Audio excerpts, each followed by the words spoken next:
Okay, everyone, this is Mr. Hospitality's introduction to fine dining. What we're going to do is talk about what differentiates fine dining from casual dining, fast casual, different levels of different types of service. The real definition of fine dining, a general definition, is a sort of environment that has an opulent atmosphere. We have certain amounts of tabletop that's kind of a basic starting point, and then you can get even more involved as we go along. I've got a fairly involved tabletop here we'll show later on, a close-up of what's going on here, and what we're going to talk about is tabletop. The menu has to be fairly extensive, continental or a specific European or California cuisine, which is a global style of cuisine. Can also be fine dining. Steakhouses are also considered fine dining. We have an extensive menu of fairly intricately prepared dishes, and then also the tabletop, glassware as well as flatware. And here we have chargers, and of course napkins that are folded on top of our chargers. Chargers typically are for show. Very often first course or middle course will be set on top of the charger, or the charger will be moved right before we start serving any type of dishes. I'll explain that further on as we move on. So extensive menu and a wine list. The wine list pretty much sets you up your fine dining. If you have a wine list with a number of different options, I say a minimal wine list would be 30 wines by the glass, 30 wines by the bottle, 5 of at least red and 5 whites, a champagne or a sparkling wine by the glass. I will go into the specific differences of certain varietals of wine, sparkling versus champagne, which must be from France to be called champagne, in our wine component of the fine dining experience. We'll be talking about how to present the steps of service in fine dining, which are very similar to typical steps of service, except a little bit more involved. We may have more personnel involved in the service of a fine dining restaurant. Starting from the host, there's a floor manager typically on duty. There may also be a sommelier, which is your wine expert or wine steward, which is another terminology to understand. We'll be going through some vocabulary testable scenarios here. We'll talk about certain things like what I talked about, differentiating fine dining from regular dining. Tablecloth is often a component of fine dining. And mise en place, which is the preparation of the tabletop, is essential in fine dining. Glassware must be polished, flatware polished and presented correctly. The steps of service must be minded technically as well as proficiently, and a certain respect for the dining guest experience is also involved in proper fine dining service. You don't want to interrupt people that are in the middle of a conversation without a moment of silence, like it's time for me to ask you, do you want the red wine or the white wine? You approach with the bottle, you nod, you wait for a moment to interrupt, the proper timing, you get some eye contact. Eye contact is very essential in fine dining when you're querying to find out who the host is. Very often that is differentiated at the beginning when you take the reservation or the reservation is given to you. I will show some different types of paperwork that fine dining servers or managers or hosts should have in their possession to try to allow the server or captain of the table, who's going to be taking the order and also providing wine service and cocktail service for the table, to allow that person to know who they're talking to and to take the table's order in proper sequence. Universal seating order is very often maintained in fine dining. You have to serve number 1, number 2, number 3, according to the tables. There's deuces, 4 tops, 6 tops, large parties. It all depends on what you're serving. We'll go through that further on. Basically, this is the introduction. I will be interspersing this introduction with different still photos of what I consider fine dining. The certain types of glassware which are going to be utilized, certain types of flatware that are going to be utilized, and the nuances of service are often better learned in a training environment, but we're going to go through some specifics that are integral to this fine dining experience. I want to thank you, and we'll proceed further very soon. Thank you very much. Okay, Mr. Hospitality, Robert Brill, again speaking about fine dining. Fine dining is the preparation that goes into fine dining. So a fine dining restaurant usually has, low lighting, candlelight is very typically found in fine dining. Even during the daytime, they'll have votive candles on the table to provide a certain amount of ambiance, like jazz, classical music, perhaps popular, smooth sounding music, but sometimes it can be upbeat, contemporary, bossa nova or something. It's a very energetic, lively atmosphere. In Los Angeles, San Francisco, there are many places, Italian, California cuisine, which would have upbeat music, even towards in the later evening, it might be even a nightclub type of an atmosphere. But the fine dining component of the restaurant is typically met in most areas. Very often you'll discover that in the bar or lounge area, fine dining steps of service are still maintained, but perhaps there won't be any tablecloths. It might be granite or wood top tabletops. It changes a little bit. You can have fine dining at a bar scenario as well, where the bartender will hopefully put down a placemat or a napkin, perhaps folded in a triangle, folded in half somehow, to put a seating area down there for you, as you would in a dining room table environment, to try to place a little bit better service to the bar patron.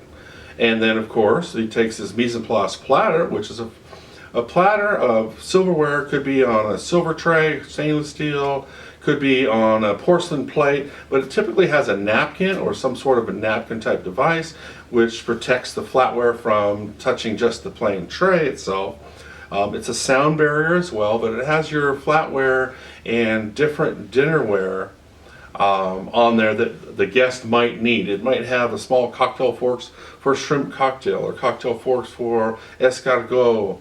Cocktail forks would also be placed down for oysters and seafood service, along with a crab or crustacean claw cracker. Perhaps you'd have also a shears available for opening up king crab, Maine lobster, etc. Very often, the more flatware available for service elevates that experience even for fine steak knives for a steakhouse as well.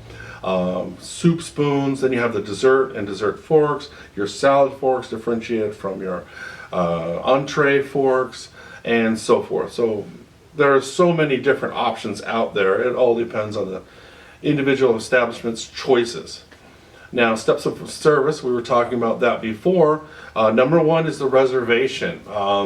Open Table is a type of electronic reservation system. It's very popular these days, especially in your busier restaurants, fine dining restaurants that may not be that busy, may not need a special software for, as Open Table is, to record the dining experience. And also it allows itself, it's a computer generated basic computer screen, which you can have the whole diagram of the table seating. It can allow and assist the host and floor managers to time service on the tables. It's a very involved software, very intricate, and also very helpful and efficient software to have.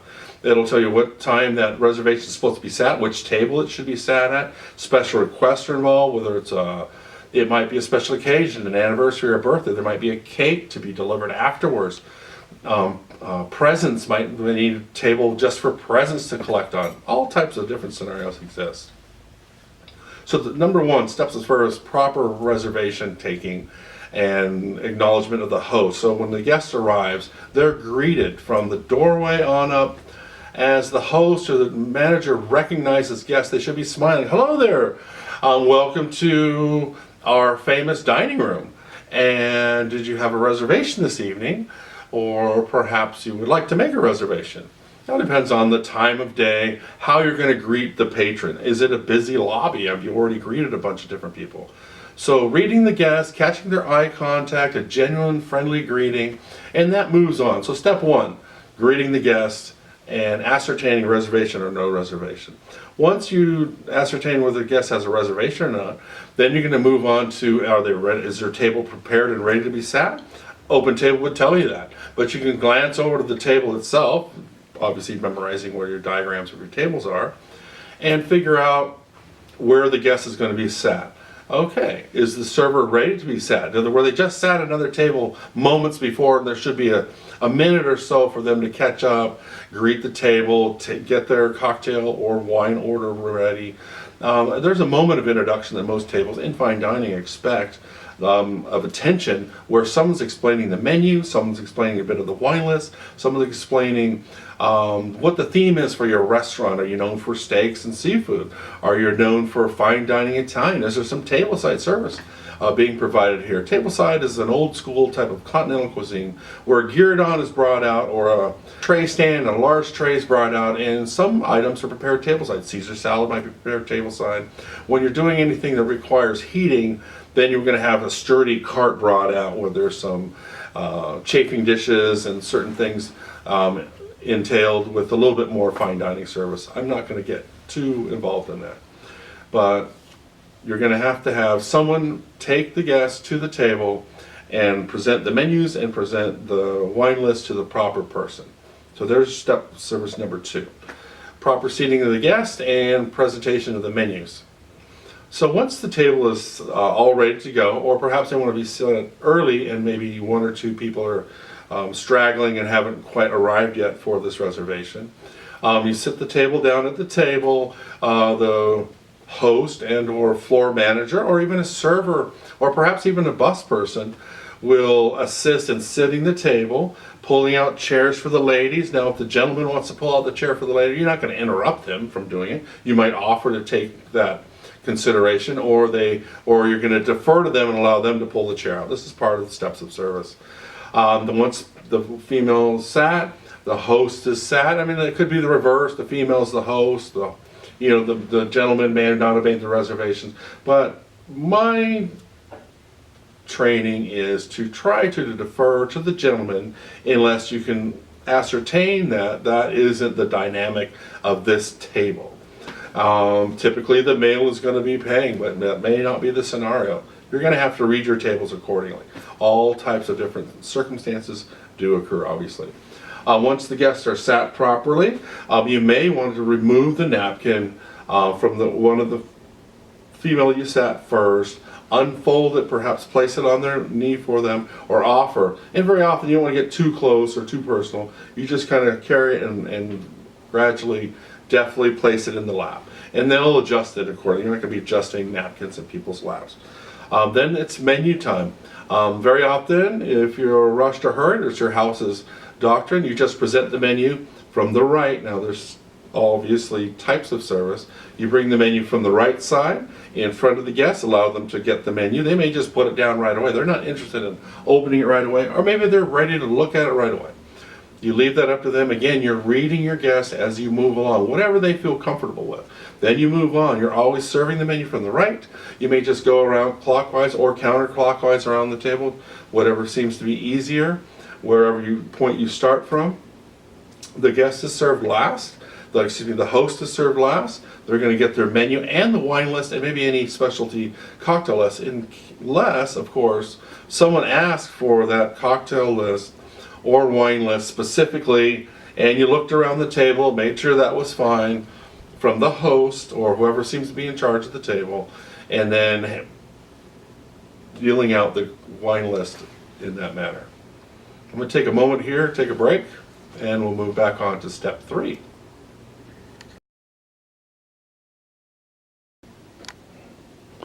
Okay, so I want to intersperse some details of the mise en place. This platter here is called a mise en place in many fine dining establishments, but mise en place means everything in its place in French, and it basically means you could have mise en place in the kitchen complete, like all your prep is done and all your tools are in this proper order, but these are the tools of a proper fine dining restaurant. And there are also personal tools a server will keep on them, and we'll go through that in a moment. But let's just talk about tabletop and this tray of mise en place. Here where you can see there's some teaspoons over here on the far left, followed by soup spoons. We have steak knives, utility knives, which can also be sharp enough to be a steak or meat protein entree knife. We have the entree forks, followed by smaller, shorter salad forks. Now, the entree fork, you can have two of those, one for salad and one for entree, and then no short forks. But here's shorter forks, and then also cocktail forks also available. Notice the folding of the napkin placed in the nice clean tray. Here we have lobster crackers or crustacean crackers, and also crab or lobster shears. These will assist the dining for seafood and so forth. Okay, so cocktail forks are good for many different appetizers and so forth. So it'll be determined on what you're serving. As I mentioned before, oysters, crab, crab claws, lobster claws.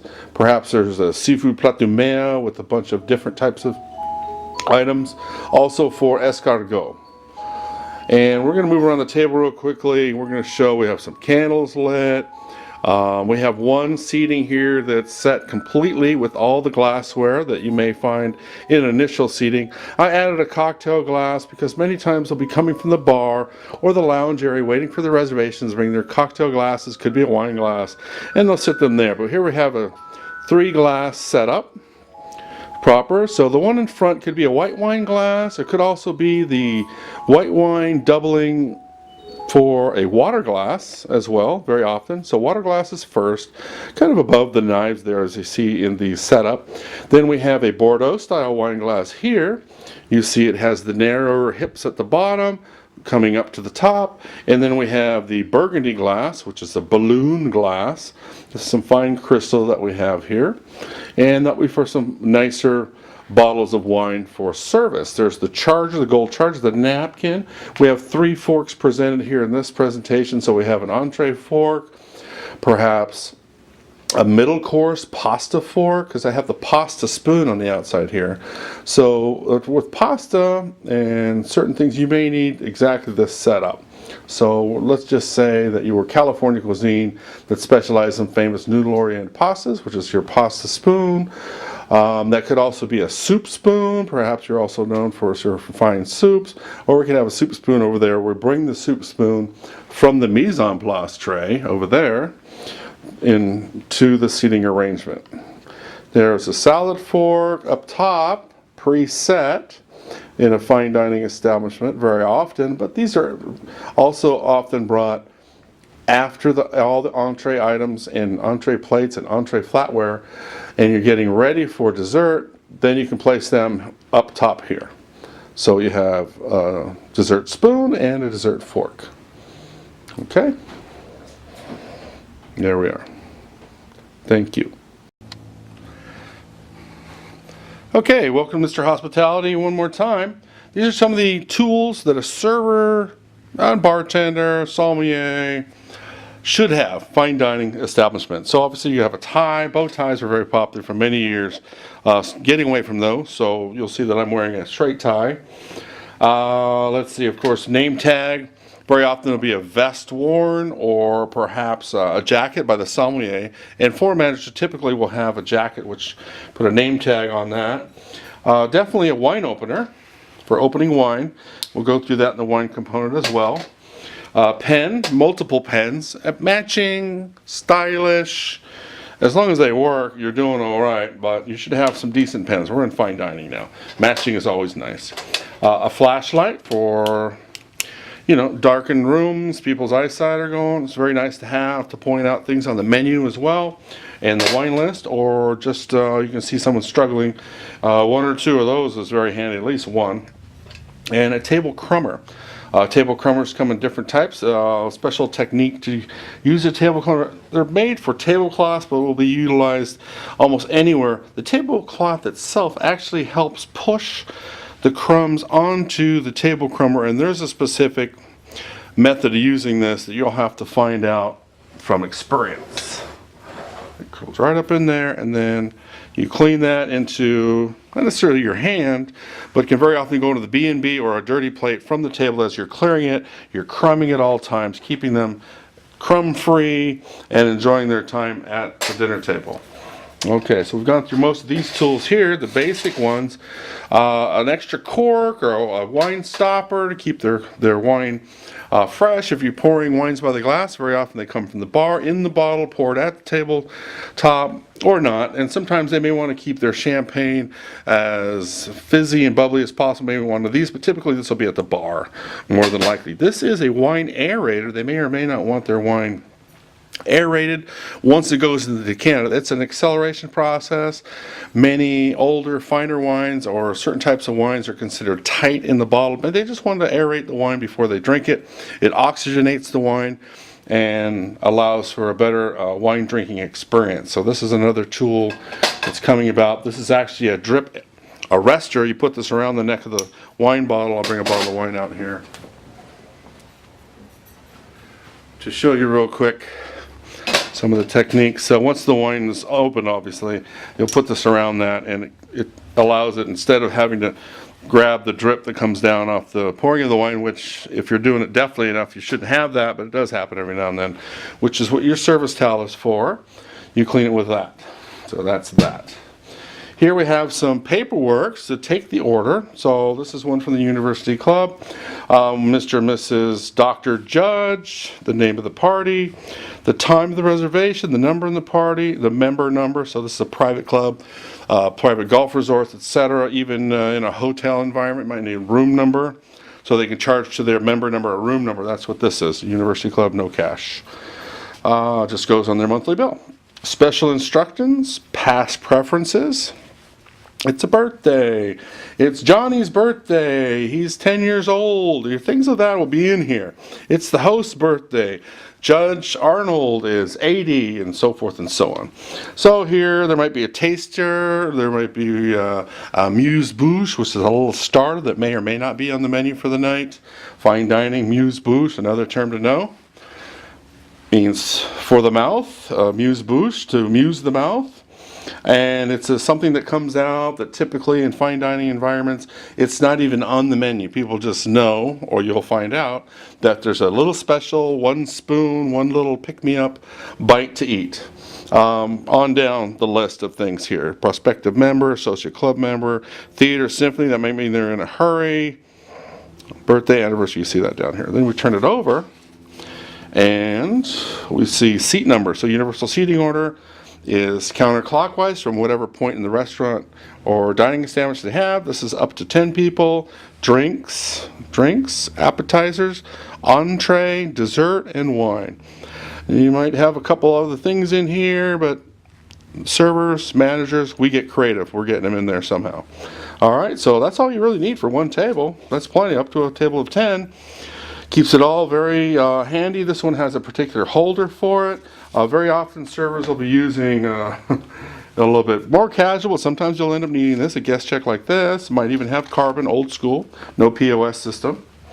Just a little chit like this, write down, okay, they want this one, the special arrangement.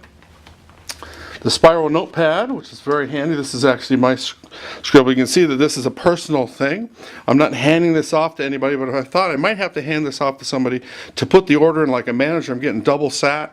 I hand this off to the manager. He can put it in the point of sale system, the POS system for me. Number one, feta cheese salad, balsamic vinaigrette, Bella. Who knows? Portobello mushroom appetizer. Portobello mushroom times 2. Portobello salad. Not sure. This is pretty old. I'm not sure what I'm asking for. Fettuccine scampi. Halibut sauce on the side. Rigatoni chicken marinara. Position 2. Position 1. Position 3. Position 4. Veal scallopini. Might have only had one on the menu. Then here we have table 310. Penne melanzane. Caesar salad. Ravioli pera, something. Anyway, you get the idea. So another type here, gnocchi pomodoro, linguine, ai funghi, table number, seat 11. So very handy. This is what a server. So if I don't have this fancy little one of this nature, I'm going to utilize something like this. This is going to be in my apron, which I'm wearing here, and I'll show you later. Apron pocket, things for different things. So we have a seat number there, and also this is called a check presenter. I'll have special ones of these just for presenting for check. This is my table orders. Keep myself organized. May have a pen stuck in there. Might have some money stuck in here. Typically not a money I keep in my pocket, but some people put it in here. This thing gets left around. It looks just like any other check presenter. Better to keep your money on in your pocket, okay, or in a special area designated for that. So in your apron, you're going to have a wine opener. Might be in your pocket, but in your apron, some pocket that's on your body. This would be in your apron pocket, maybe a side pocket, pens, flashlights, other accoutrements and things inside your waiter apron or waiter jacket. Very often a server, captain, maitre d', sommelier may have a waiter jacket. Okay, I think that's enough of the preparation items necessary to conduct fine dining service. Okay, so a little bit more into the fine dining. Very elegant, super fine dining, increased opulence. You may have this called a mini butler, which this caddy right here could be for cigarette ash. A server could be wandering around with these white gloves on asking for cigarette ash, or this could be filled with salt with a little salt scoop, and you just scoop some in and put it around like that. Different types of scenarios as well. So a little bit extra fine dining. Now this item here is actually a very fancy table crummer. So back in the day, this is turn of the 19th century, Art Nouveau, we have a little scraper and also a dustpan. So you scrape the crumbs, big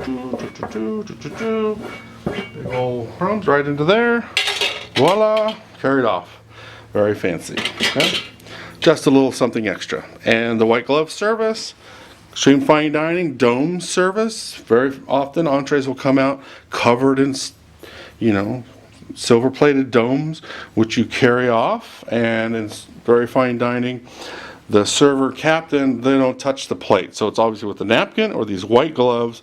There's white glove services required depending upon what the guest wants. It's a little extra level that goes on and can be explained. Sometimes a soup bowl will not have a lip and will just have a curvature of this nature. Let me show you very carefully.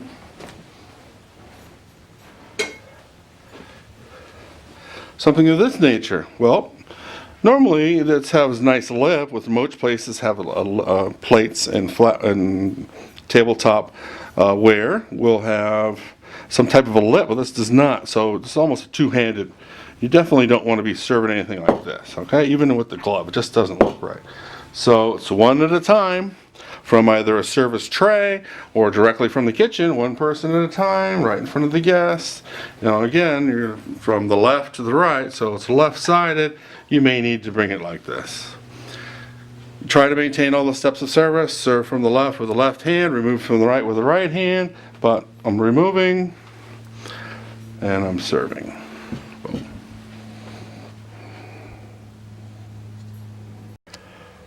I'm going to start again talking about how to do soup service.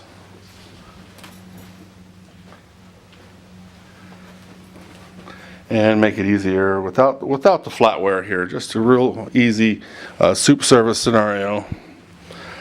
Remove the napkin, definitely open it up for the guests, lay it in their laps. And now comes the soup service.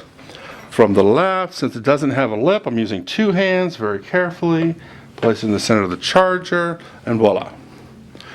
We'll be coming by with a soup tureen, either with a ladle or just pouring it in from the right. Now we're serving liquid. We're going to come from the left and serve liquid. We're coming from the right to serve liquid into there. So it's a soup bowl, and then we have the soup tureen holding the soup, and we'll pour it in there. There's an extra step in fine dining, of course, followed by the ubiquitous pepper mill offering. From the right or the left is perfectly okay with the pepper mill, depending upon where the guest is leaning and what seems easiest. So pepper mill, grind, grind, grind. Wait till they nod, ask if they're done, and move on. Could go with, you have cheese service, There's sometimes salt service. All depends on what type of scenario the fine dining establishment or the particular dish calls for, because dishes get very creative these days. You don't know what they're going to want on top of that thing. Thank you very much.